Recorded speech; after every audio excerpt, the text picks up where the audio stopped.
अस्सलाम वालेकुम मेरे अजीज साथियों दोस्तों। मैं मोहम्मद आरिफ सैफी। जैसे कि आपको मालूम था, मैंने पोस्ट डाली थी कि मैं लाइव आऊँगा 9 बजे, तो आपके बीच में हाजिर हूँ। देखिए, मौजू साफ है।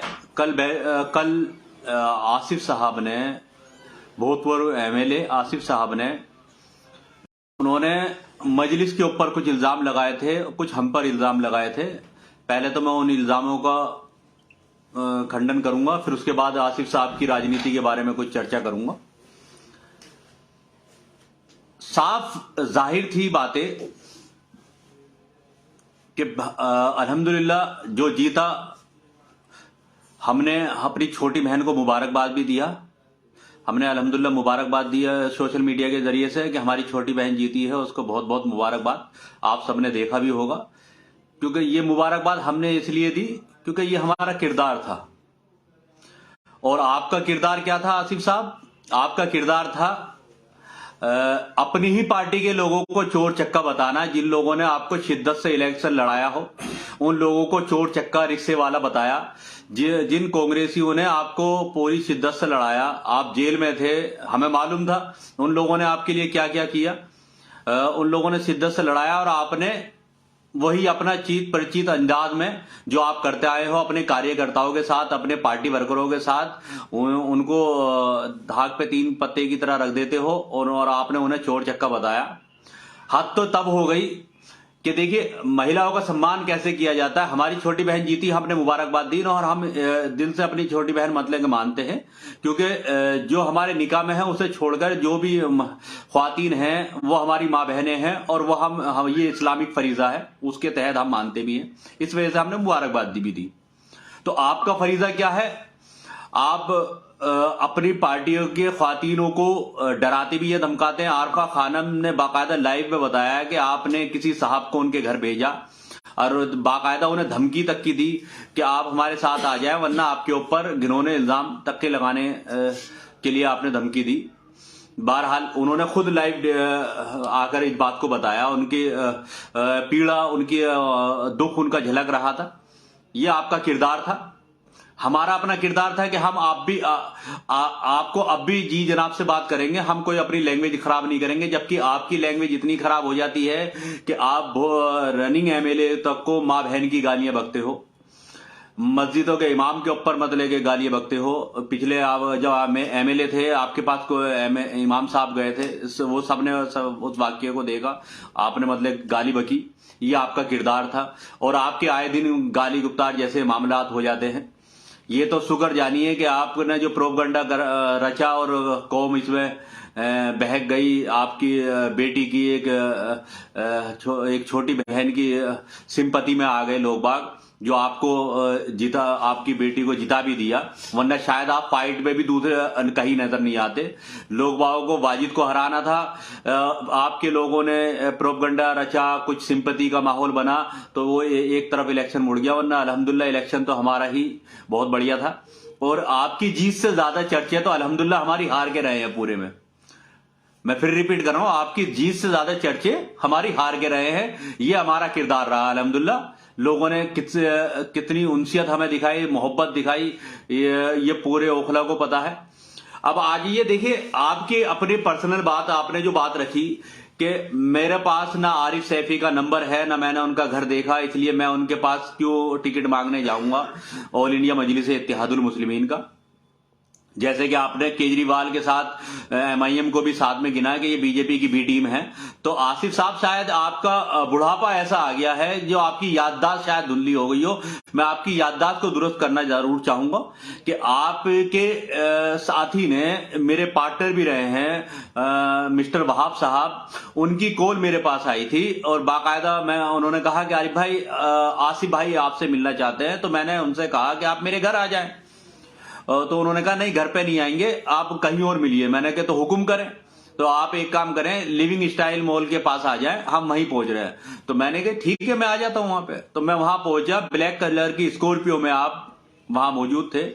मैं वहां पहुंचा, मुझे अंदाजा हो गया था क्योंकि आपका कांग्रेस का टिकट कट चुका था जब तक। मुझे अंदाजा हुआ इस बात का कि आप किस लिए मिलना चाह रहे हैं मुझसे। मैं गया और वहां आपने गाड़ी में अंदर बैठने के लिए मुझसे कहा कि अंदर आ जाइए, गाड़ी में बैठ के बात करते हैं। तो मैं अकेला ना बैठ गए, क्योंकि मैंने कि कभी कोई, क्योंकि अल्हम्दुलिल्लाह मुझे हराम की रोटी हराम की रोजी की कभी ना ख्वाहिश थी, ना है, ना इंशाअल्लाह होगी। तो मैंने अकेले अंदर ना बैठना, अपने साथी एक जाहिद साहब को मैं लेके गया था। उमर जाहिद एक जानी मानी शख्सियत है, ऑल इंडिया मजलिस इत्तेहादुल मुस्लिमीन के एक मजबूत पिलर भी हैं। उनको बाखूबी यहाँ के सियासतदान बाखूबी जानते हैं। तो वो मेरे साथ थे, मैंने उन्हें भी साथ में गाड़ी में लिया, जबकि आप रोक रहे थे, मगर मैंने नहीं, ये भी साथ में बैठेंगे। तो हम अंदर बैठे और उसके बाद बात शुरू हुई। आपने टिकट की मुझसे ख्वाहिश जाहिर की, क्या MIM का टिकट मिल सकता है? तो मैंने हैदराबाद बात करी। मैंने आज तक आपको ये नहीं बताया कि क्यों, क्या बात रही फोन पे आपके सामने जबकि बात हुई थी मेरी। मैंने उधर से आपको आवाज तो आ नहीं रही होगी, मुझे थी। तो उन्होंने मुझसे एक ही बात बोली कि आरिफ साहब, अगर इनके अंदर कौम का कुछ जज्बा होता, कौम के लिए कुछ करने की इनकी ख्वाहिश होती, तो ये MLA रह चुके हैं, काउंसलर रह चुके हैं, इलाके में कुछ डेवलपमेंट नजर आता, इलाके का कुछ प्रोग्रेस नजर आती। इन पूरे इलाके को इन्होंने खत्म कर दिया, बर्बाद कर दिया।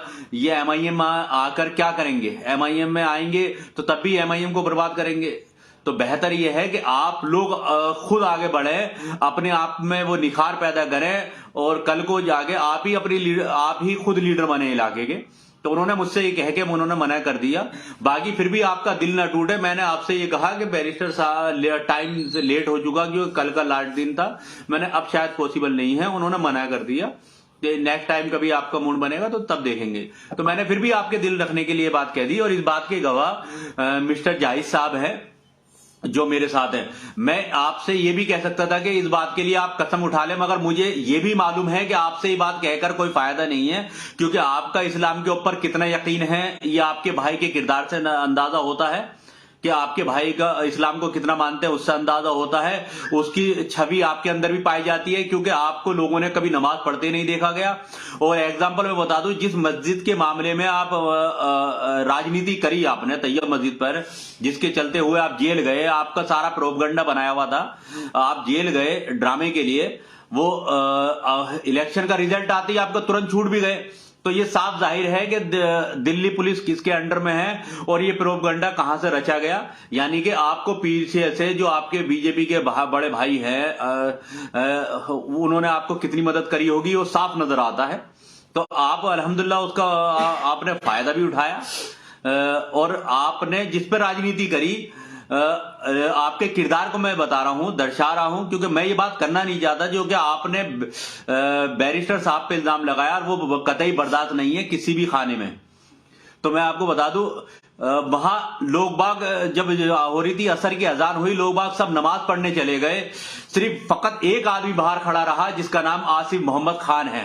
मैं लाइव पे सबको कह रहा हूं, आप गौर कीजिएगा, वहां जितने भी लोग मौजूद थे, अगर मैं झूठ बोल रहा हूं, वहां फकत एक आदमी बाहर खड़ा रह गया जिसका नाम आसिफ मोहम्मद खान है, वो वहीं खड़े रह गए। जबकि जुम्मे का दिन था, असर का वक्त है, जाहिर सी बात है, हो सकता है उन्होंने जुम्मा पढ़ा हो, वैसे उसकी भी तस्दीक कहीं नहीं मिलती कि वो जुम्मा पढ़ते हो, मगर वो वहां खड़े रहे।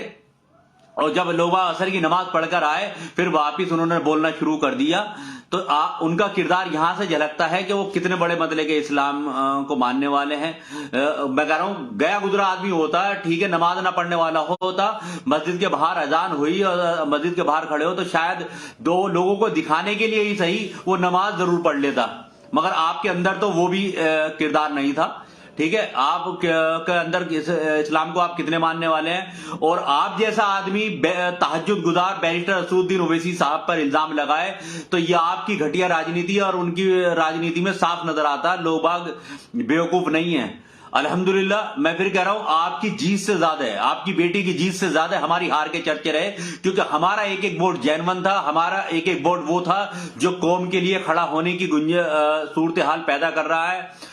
उनके जहन में सिर्फ लास्ट में कुछ वोटरों को गुमराह आप लोगों ने सिर्फ ये कह के कर दिया, क्योंकि हर पोलिंग स्टेशन पे वहां आप लोगों ने भीड़ की शक्ल में जो लोग खड़े करे, अपने पेट भरकर जो ये रोल मचा रहे थे कि कांग्रेस निकल ली, कांग्रेस निकल ली, क्योंकि वाजिद साहब से लोग बाग नाराज थे।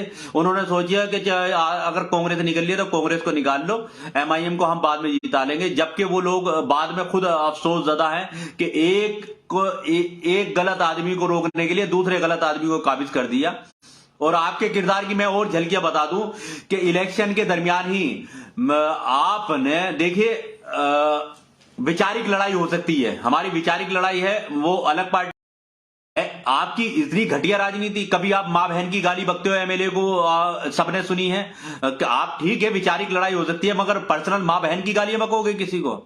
ये आपका किरदार है, जो आपके किरदार को आज मुझे जगह बताना पड़ रहा है। आप मुझसे कहते हो कि मैं बिरादरी पे इलेक्शन लड़ाऊं, आप मुझसे कहते हैं मैं बिरादरी के ऊपर इलेक्शन लगाऊं, एक आदमी को साबित कर दे जो मैंने बिरादरी पे इलेक्शन लड़ा है। क्या बिरादरी ने इसका मतलब आपको वोट नहीं दिया, आपको नहीं लड़ाया? आप ये कहना चाह रहे हैं कि सैफियों ने मुझे वोट नहीं दिया, यानी कि सैफी सारे मेरे साथ थे, आप इसका मतलब सैफियों के वोट को नकारते हैं? आसिफ साहब, एहसान फरामोशी इतनी इस हद तक मुनासिब नहीं है। आपके साथ कौन कौन सैफी लगे हुए थे मैं भी जानता हूं, और मैंने किसी से सैफी के ऊपर ना वोट मांगा है ना मांगूंगा। यहां हम ऑल इंडिया मजलिस इत्तेहादुल मुस्लिमीन में कौम के लिए कलमे की बुनियाद पे सबको एक करने निकले हैं, और अल्हम्दुलिल्लाह हम धीरे धीरे कामयाब भी हो रहे हैं, क्योंकि जब पहला इलेक्शन लड़ा था उसमें और आज में जमीन आसमान का फर्क है। आज ऑल इंडिया मजलिस इत्तेहादुल तीसरे ऑप्शन में नजर आ रही है, जबकि पहले तो इसकी गिनती भी नहीं थी। और आने वाले वक्त में देखिएगा आप, चाहे एमएलए के इलेक्शन हो, काउंसिलर के इलेक्शन हो, अगर आप लोगों से ज्यादा वैल्यूज अगर एमआईएम को ना मिले, एमआईएम के लोगों को ना मिले, तब कहिएगा आप लोगों की क्या है, क्या बिसात है आप लोग? आप एमआईएम से टिकट मांगने आए, आप उससे पहले आपके यहां बैठ के मीटिंग हुई, मुझे ही मालूम है। आपने अपने लोगों से मीटिंग करी बैठ के, ये कहा कि मैं बीजेपी से अगर टिकट लिया हूं तो क्या जीत जाऊंगा? आपके जितने लोग वहां बैठे थे सबने एक सुर में मना कर दिया, नहीं आसिफ साहब, अगर आप बीजेपी से टिकट लिया है तो ओखला की सियासत आपकी खत्म हो जाएगी। फिर उसके बाद आपने एमआईएम का नंबर रखा। मैं आपसे तो कसम की तवक्कुल नहीं कर सकता कि आप सच्ची कसम खाएंगे, मगर मैं वहाब साहब से नाम लेके कह रहा हूं, वहाब साहब, अगर आप क्या इस बात को फिल्टर कर सकते हो, कसम खा के इस बात को कह सकते हो कि नहीं जो आरिफ साहब बोल रहे हैं वो झूठ बोल रहे हैं? हो सकता है आप उनके साथ रहते हो, आपका क्या किरदार बन गया हो, मगर मुझे इतना यकीन है क्योंकि मैं भी आपके साथ रहा हूं, मैंने भी आपका काफी वक्त साथ गुजारा, मुझे इतना मालूम है कि वहाब साहब मतलब के कम से कम कसम तो झूठी नहीं खाएंगे, चाहे आसिफ साहब के साथ रह के कुछ भी हो, मगर कसम झूठी नहीं खाएंगे। और आप क्या आसिफ साहब, आप कहते हो, आप ही के बीच का आदमी मुझसे ही कहता है कि मैं उठ के चला हूं तो आसिफ, मैं पलट के वापिस लौटा तो आसिफ साहब मेरे लिए इस्तेमाल कर रहे थे कि वो जा रहा तेली का बच्चा। तो जो ये इस तरीके के लफ्ज हम लोगों के लिए इस्तेमाल करते हैं कि किसी को तेली का बच्चा, किसी को बड़ाई का बच्चा, ये इस तरीके के ये फकीर जा रहा, मतलब कि बिरादर पे आप लोग तंज कसते हैं। आप बिरादर की बात, आप दूसरी छोटी बिरादरों को आप किस लिहाजे में देखते हैं, किस उनसे से देखते हैं, ये सबको मालूम है। मगर मैंने फिर भी कभी किसी से ये नहीं कहा, क्योंकि मेरे साथ बड़ी बिरादर के भी थे, छोटी बिरादर के भी थे, मेरे साथ अल्हम्दुलिल्लाह सब थे। और यहाँ बिरादरी का कॉन्सेप्ट ही नहीं है, मैं तो मानता ही नहीं बिरादर के कॉन्सेप्ट को। मैं तो अल्हम्दुलिल्लाह सीधा ये कहता हूँ, कलमे की बुनियाद पे हम लोग निकले हैं, और कलमे की बुनियाद हमारे लिए सबसे अव्वल, सबसे तरजीह हमारे लिए है। तो आसिफ साहब, मैं कह रहा हूं, आप अगर सटियाने की उम्र से चले गए तो सियासत से संन्यास ले लीजिए। कम से कम आप पे ये इस तरीके के बोल तो अच्छे नहीं लगते। किसी की अहलिया को मतलब के बताए थे किसके हिस्से में आ रही हैं, किसी को मतलब अपनी पार्टी के लोगों को चोर चक्का बता देते हो, अपने ठेले रिक्शे वाला बता देते हो। क्या ठेले रिक्शे वाले इंसान नहीं है? क्या मतलब कि जो रिक्शा चलाते हैं क्या वो लोग मतलब कि टिकट नहीं मांग सकते? क्या उनका हक नहीं है? क्या उन्हें आप मतलब कि अलग नजर से देखोगे? क्या उनका आप उनकी गरीबी और अमीरी के हिसाब से उन्हें जो तोलोगे, उनके कारोबार से उन्हें तोलोगे? आसिफ साहब, आपके किरदार की अगर झलकी मैं आपको बताऊं ना, जो आप जिस जमीन को घेर के बैठे हो, आप पे इलेक्शन लड़ने को पैसे नहीं थे, लोगों ने खून से तोल के आपकी बेटी को लड़वाया था जब आप जेल में थे, आप जीरो हो चुके थे। आपके पास आज अरबों रुपए की ये जमीन जो घेरी हुई है, कहां से आई है? ये कब्रिस्तान की जमीन थी, डीडीए ने अलाउड करी थी कब्रिस्तान की जमीन, जो आपने इसको घेर के आपने लिया, करवा लिया। आपने कौम के लिए तो एक काम वहां पे नहीं स्टार्ट करा। आप चाहते तो वहां पे कौम के लिए लाइब्रेरी बनवा सकते थे, कौम के लिए 10 चीज वहां बनवा सकते थे, पानी का प्लांट खोल सकते थे, प्याव लगवा सकते थे, मगर आपने वो सारा अपना चिड़ियाघर तो बना लिया, मगर कौम के लिए आपके लिए एक काम भी नजर नहीं आया। ये हर इलेक्शन में नोटंकी करके आप सिंपैथी से किसी तरीके से वोट गेन कर लेते हो। मेरे भाई, लोग बाग ठीक है आपके इस बहकावे में आ जाते हैं, और मैं कह रहा हूं आपने उस बहकावे को चल दिया, मगर आप ये भी तो समझो लोग बागों ने आपको दिया है, वही लोग जब आप एमएलए में लड़ने आएंगे तो आपको उनके वोट की फिर जरूरत पड़ेगी। भाई वही कांग्रेसी होगी, आपको फिर जरूरत पड़ेगी, आप एमएलए का इलेक्शन लड़ेंगे। आप कह रहे हो कि मैं टिकट देने वालों की लाइन में था, एमएलए में टिकट देने वालों की लाइन में था। अरे जनाब आसिफ साहब, आप हमारे बुजुर्ग हैं, आप पुराने पॉलिटिशियन हैं, हम भी आपकी सियासत को देखते आए हैं। कम से कम ऐसी बात तो ना कहिए। आपके ऊपर कितना मातम था जब परवेज हाशमी साहब को टिकट हो गया, और आपने कितना दिल से परवेज हाशमी साहब को लड़ाया था, ये पूरे जग जाहिर है। और अब भी बल्कि परवेज हाशमी साहब ने आपको लड़ाया भी हो, उनके लिए आप जेल में थे, आपके लिए मीटिंग भी करी, मगर आपने तो सब कांग्रेसियों को मतलब कूड़ा कचरा बना दिया। बस देख लीजिए कांग्रेसियों, जब तक ऐसी लीडरशिप आपके साथ चलेगी तो भैया ये कांग्रेस तो देखो कामयाब होने वाली है नहीं। कांग्रेस को अगर कामयाब करना है तो इन बुजुर्गों से, बुढ़े चेहरों से छुटकारा लेना पड़ेगा, अगर अपनी कांग्रेस को कामयाब करना है अपने तो। वरना ये 2 लोगों को जोड़ते हैं और 3 को पीछे हटा देते हैं। इतने मजबूत पिलर बदले जिन्होंने रात दिन मेहनत करी हो, किसी ने सफाई के लिए ठेले लगाए, किसी ने कुछ लगाए, उन्हें कूड़ा कचरा बता दिया, उन्हें चोर चक्का बता दिया, ये इनका किरदार है। तो कम से कम आप लोग अगर कुछ चाहते हैं कांग्रेस को मजबूत करना तो इन कम से बूढ़ी हड्डियों का साथ लेना छोड़ दो, वरना ये कांग्रेस को कोई नहीं उठा सकता।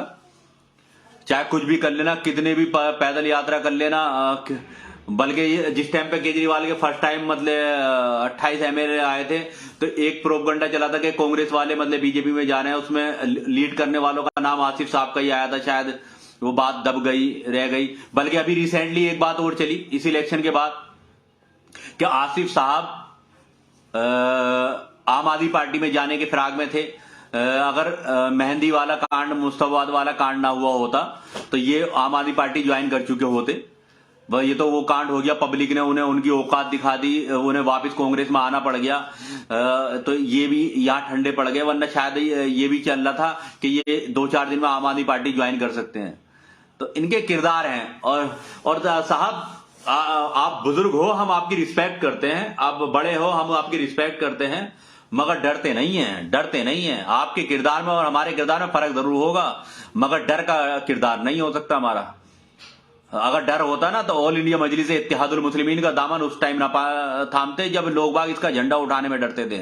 अल्हम्दुलिल्लाह हम बेईमान नहीं है, किसी के साथ बेईमानी नहीं करते, मगर अल्हम्दुलिल्लाह हक की तर्जुमानी करने से पीछे नहीं हटते, हक की तर्जुमानी करते हैं, थानों में दलाली नहीं करते, फैसले करवानों के पैसे नहीं दिलवाते हम किसी से। अगर किसी के फैसले की आएगी तो हम हक की बात करेंगे वहां। अगर कोई हमें ले जाएगा तो वो चाहे मेरा दोस्त ही क्यों ना ले जा रहा हो, बात हक की के लिए होगी तो ही करेंगे, अगर गलत होगी तो उसका फेवर बिल्कुल नहीं करेंगे। मगर आप लोग क्या करते हो, अपने का साथ दूसरे को मतलब, क्योंकि वो उसने आपको लड़ाया है, आपका साथ खड़ा है, तो इसी वजह से चाहे वो गलत भी है तब भी आप साथ। अल्लाह ने आपको अगर किसी इज्जत से नवाजा है ना तो आपकी जवाबदेही है अल्लाह के दरबार में, और आप अगर उस जवाबदेही में पीछे रहेंगे तो ये ऊपर जाके जवाब देना पागी। ये बात भी मैं किसको सबक दे रहा हूं कि आपका क्या किरदार है तो आप बेहतर जानते हो कि आप कितना इस्लाम को मानते हो, कितना फॉलो करते हो, ये आपको बेहतर पता होगा। मैं आपको जस्टिफाई करने वाला कौन हूं, मगर लोगों की कदर कीजिए जनाब। कल कौन आपके साथ खड़ा हो जाए, किसको क्या कहते हैं, किसी को कि बिरादर पे लड़ रहे हैं, किसी को कुछ लड़ रहे हैं, आप कह रहे हो कि मतलब सैफियों ने मतलब के साथ नहीं दिया, कल को मतलब इन्हीं सैफियों के आप चौकटों पे खड़े हुए नजर आएंगे, इन्हीं से वोट मांगते नजर आएंगे। आप एक तरीके से उन्हें नकार रहे हो, ये कह रहे हो कि आप लोगों ने फुल जोर लगा दिया आरिफ सैफी के साथ, आप फिर भी नहीं जिता पाए, बिना सैफियों के आप जीत गए। तो मैं कह रहा हूं लोग बाग के बीच में जाके ये कहें और डंके की चोट पे कहें कि बड़ाइयों मैंने तुम्हारा वोट नहीं लिया, खुला कहें। जो आप लैंग्वेज इस्तेमाल करते हो वो कहें। सैफी तो ये रिस्पेक्ट में आप लोग कह देते हो, मगर आप जो लैंग्वेज इस्तेमाल करते हो वो लैंग्वेज इस्तेमाल कीजिए ना कि बड़ाइयों मुझे आपका वोट मिला ही नहीं है। तो शायद उन बड़ाइयों की भी आंखें खुल जाए कि वो बड़ाई आपके साथ खड़े थे, तो कम से कम उन्हें भी एहसास हो जाए कि किस आदमी के साथ हम खड़े थे। और भाई देखिए, मैं सबसे कहूंगा, आसिफ साहब के किरदार को आप बाखूबी जानते हैं। मैं ऑल इंडिया मजलिस इत्तेहादुल मुस्लिमीन का सिपाही हूं। 10 दफा हारूंगा तब भी साथ खड़ा रहूंगा। और अल्हम्दुलिल्लाह मैं इस पार्टी को, मुझे तो कहनी जरूरी थी कि आसिफ साहब से मेरी कहां पे क्या बात हुई टिकट के मुतालिक। आसिफ साहब अगर कहते हैं कि मैं असदुद्दीन ओवैसी बीजेपी की बी टीम है, तो कल क्यों टिकट मांगने आए थे? क्या नियत थी उनकी? कल असदुद्दीन ओवैसी बीजेपी की बी टीम नहीं थे क्या?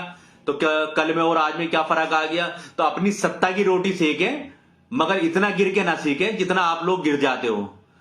कल आपको फिर जरूरत पड़ सकती है, हो सकता है कांग्रेस फिर आपको लात मार दे, तो हो सकता है फिर एमआईएम के दरवाजे पे आप खड़े नजर आओ कि साहब मुझे टिकट दे दीजिए। तो कम से कम इतने किरदार अपना ना गिराए कि जो लोग बाग आपको कह सकें कि ये तो बिल्कुल बेकार आदमी है। अल्हम्दुलिल्लाह लोग बाग ठोक हो जाके कहते तो हैं कि आरिफ पिछले 9 साल से एक ही जगह खड़ा है और एक ही जगह खड़ा रहा और मजलिस के को अल्हम्दुलिल्लाह मजबूत करता रहा। और अल्हम्दुलिल्लाह इसी वजह से लोग बाग रिस्पेक्ट भी करते हैं। मगर आप तो आए दिन इधर आए दिन उधर, आप कब कौन सा दल बदल लो? आप अपने आप को कट्टर कांग्रेसी कहते हैं? आप कांग्रेसी कहते हैं अपने आप को? आप कितने बड़े कांग्रेसी हैं सब पता है। कल तक आपने, जब तक परवेज साहब कांग्रेस में लड़ते रहे, तब तक आपकी लड़ाई ही कांग्रेस से रही। आपने सारी सियासत ही कांग्रेस के खिलाफ खड़ी करी अपनी। आपने सबसे ज्यादा LAT एनकाउंटर पे सबसे ज्यादा आपकी राजनीति थी। आज आप अपने आप को पक्के कांग्रेसी कह रहे हैं और कांग्रेसी भी कहते हुए भी बड़ा गर्व प्राउड फील कर रहे हैं, जैसे कांग्रेस ने तो वाकई में मुसलमानों का उद्धार किया हो, मुसलमानों को बड़ा उनके कॉलोनियों के अंदर एजुकेशन इदारे खोल दिए हो। आपके अपने इलाके में, आपके खुद के अपने इलाके में एक अच्छा स्कूल तो आपके बीच में है नहीं। आप MLA रहे, आज के MLA हैं, उससे पहले परवेज साहब MLA थे। उन लोगों ने सबने मिलकर जो खाली जमीनी थी, ग्राम सभा की सारी जमीनें बेच डाली, बिकवा डाली। एक सरकारी स्कूल बनाने की आपकी कोशिश नहीं हुई। कोई अच्छे मतलब के पब्लिक के लिए कोई ऐसे काम हो सके, लाइब्रेरी बना दें, पब्लिक टॉयलेट बना दें, ऐसे कोई काम नहीं करवाए। मगर वो जमीनें बेच बेच के आप लोगों ने अपनी तिजोरियां तो जरूर भर दी, करोड़ों की दौलत इकट्ठी कर ली। आप लोग बात करते हैं उसकी। तो मैं आपसे कहूंगा आसिफ साहब, आपको अगर किरदार थोड़ा अच्छा कर लें तो आपके साथ मतलब कि लोग बाग सिंपैथी जताएंगे और इस किरदार से आपका ग्राफ घटेगा। अभी जो जीती है, हमारी छोटी बहन जीती है, आपकी बेटी है, हमारी भी छोटी बहन है, वो जीती है। और अल्हम्दुलिल्लाह उस बच्ची की मेहनत को जाया ना करें, या ये कह दीजिए आपने उन्हें डमी कैंडिडेट खड़ा करा, सिर्फ आप उनकी सियासत को भी क्यों खत्म करने पे लगे हैं? अगर आप अपनी जमीन को बचाना चाहते हैं तो कम से कम ऐसे घटिया लैंग्वेज, ऐसी घटिया बातें इस्तेमाल ना करें जो लोग बाग आपसे बदयन हो जाए, आपके खिलाफ हो जाए। आप सोच रहे हो कि मतलब कि आम आदमी पार्टी का ग्राफ गिर गया तो अब तो कांग्रेस का बढ़ जाएगा। इतना आसान नहीं है, पहले साबित करके दिखाओ अपने आप को। आप क्या सोच रहे हो कि मतलब कि आप बिना डेवलपमेंट करे आ जाएंगे? आप आ जाएंगे? पहले लोग बागों के पास ऑप्शन एक था कि बीजेपी को हराने के लिए, अब लोगों के पास ऑप्शन 2 और आ गए हैं। ऑल इंडिया मजलिस इत्तेहादुल मुस्लिमीन भी है, आम आदमी पार्टी भी है। तो अब बीजेपी वाली डर वाली तो राजनीति खत्म हो गई। अब जो डेवलपमेंट करेगा, जो डेवलपमेंट की बात करेगा, वोट उसका, जो लोगों के लिए लड़ेगा वोट उसका, पब्लिक की सिंपैथी उसकी था।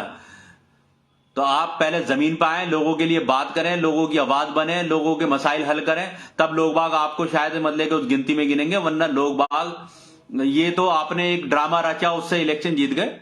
हर रोज ड्रामे में नहीं आएंगी पब्लिक आपके साथ। तो साथियों, मैं आज के लिए इतना ही।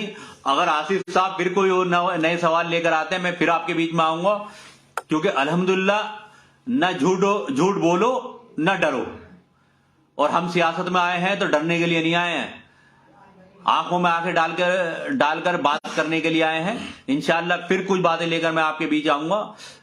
देखते हैं इनकी तरफ से क्या जवाब आता है। अगर है तो मेरी बातों का जवाब दें, दम है तो आंखें में आंखें डाल के बात करें। इंशाअल्लाह हम पीछे नहीं हैं। तो आपसे विदा लेता हूं, इंशाअल्लाह फिर मुखातिब होऊंगा आपके से। अल्लाह हाफिज, शब्बा खैर।